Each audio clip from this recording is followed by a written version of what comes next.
Hey everyone, this is Greg Davis at Azola Creative, and today I want to talk to you about understanding your customer's website journey. I see a lot of kind of crazy things sometimes when it comes to websites, and look, there's all kinds of different ways that you can do it. But what I feel like when I see clients that have a bit of a struggle when it comes to making their website work for them, usually comes down to not really understanding what their customers' user journey is on the website. They put things in front of the other that really should be a little bit later in the experience. And so what I want to do is walk you through that today a little bit, just kind of as a 101 around understanding what your customer journey should look like, things you should be thinking about just to kind of get yourself in the right mindset. Okay, so what we're going to do now is look at your website's customer journey. Now, we're going to focus on really largely the lead generation side of it, but I'm going to give you an illustration around the e-commerce side just to kind of make a point. When you're thinking about a customer journey on e-commerce, it comes down to first the product. It's ultimately about the product. Do you have the product that someone is looking for? And then do you have the right price? Obviously, product first, then price. And then it comes down to trust. Do you seem like a reputable company that I should buy from? Is this something shady? Is it something legitimate that I can trust? And so that's kind of the customer journey, is that first you're looking for product, you're looking for the price, and then you're looking for the trust factor that comes into that. Now, when you're focused on your website generating leads, the journey is a little bit different. Very similar, but still a little bit different. Obviously, again, first it comes down to the product or service. Do you provide the product or service that I'm looking for? But then trust kind of comes into play. So it switches a little bit with e-commerce, because now it becomes, okay, you do a product or service that I think, or that I was looking for. Now, do I trust you? Are you reputable at what you do? What is it you're saying about your business? What is it that others might be saying about your business through testimonials or reviews, etc.? So this is where, when you're thinking about that user journey, you got to think about first making it really clear what it is that you do for people, what you provide as a service, and then go into that trust factor. And then price is going to come into play. So price might be a scenario where you're generating a lead first before anyone understands the price.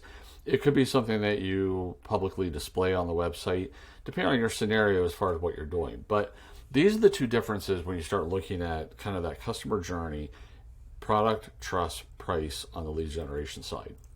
Now, when you think about how this kind of looks, you might be doing a lot of different things when it comes to trying to generate leads. You're doing events, maybe you're doing SEO, you're doing social media, or you're getting referrals. There's more that you could be doing, but these are just some kind of simple examples for you.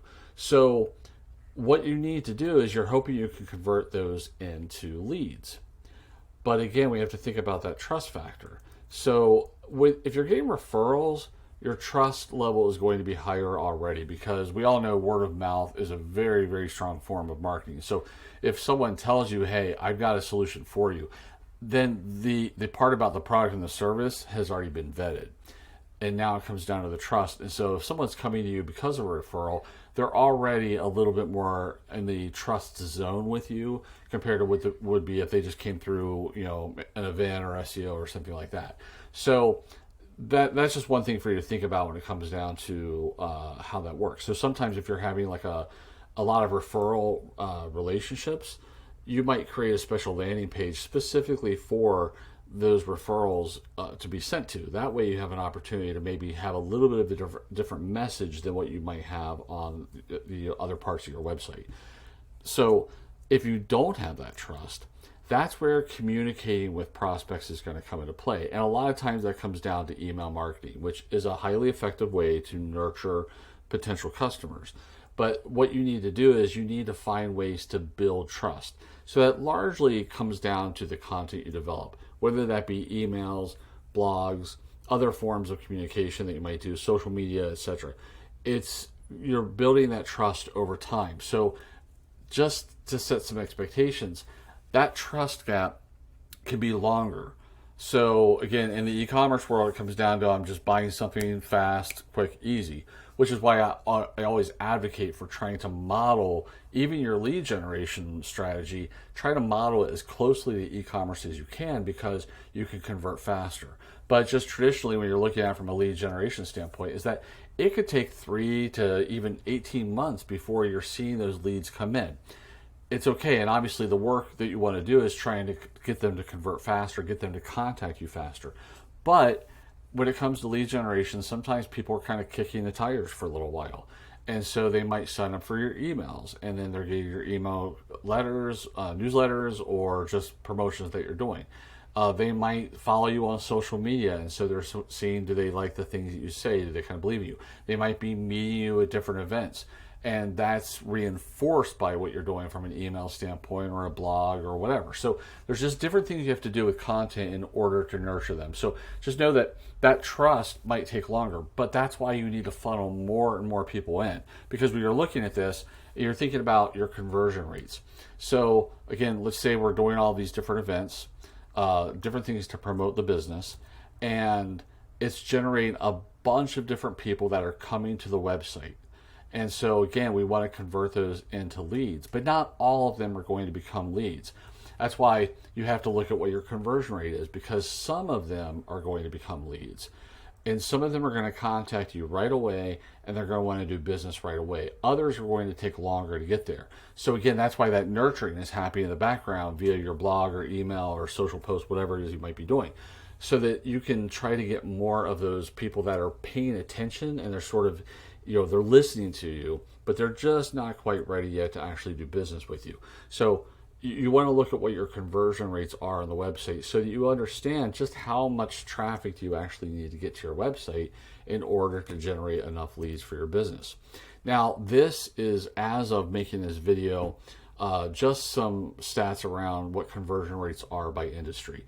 Again, these are a little bit elusive sometimes to really kind of pinpoint for yourself as far as how you can benchmark against them.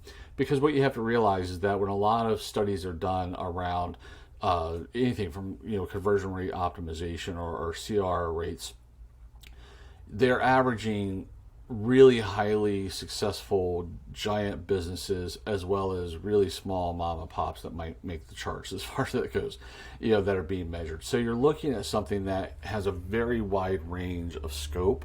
So when you're seeing something like maybe like a 3.7%, well, again, that is averaging in very large retailers as well as small retailers. We are looking at professional services having a 4.6%.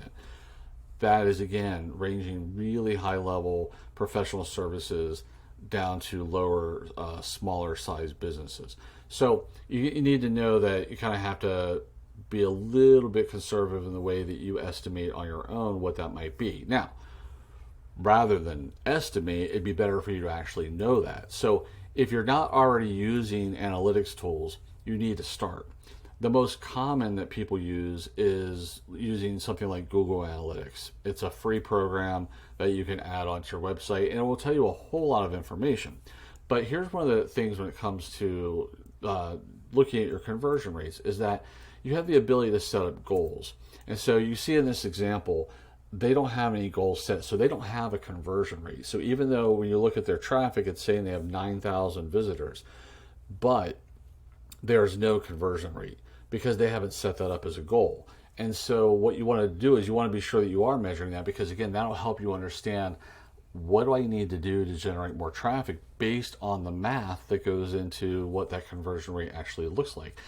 How many visitors do I get versus how many contact me on a regular basis? That's that conversion rate. Now, one of the things for you to think about when it comes to just how you can kind of track those conversions, and again, this plays into analytics, but just look at this at a very basic level. We're all used to having some type of contact form, and so you figure someone's filling it out, they're putting in their name, their email address, they're putting in their phone number, and then maybe they're putting in some comments. Now, they hit submit, and a lot of times what happens is that the form just goes away, and it says something like, thank you for contacting us, someone will be in touch soon. Or this one says, thank you for contacting us. So What you want to do is you want to actually focus on the URL structure in this scenario. So when you have that contact form, you might have something like, yourbusiness.com/contact us.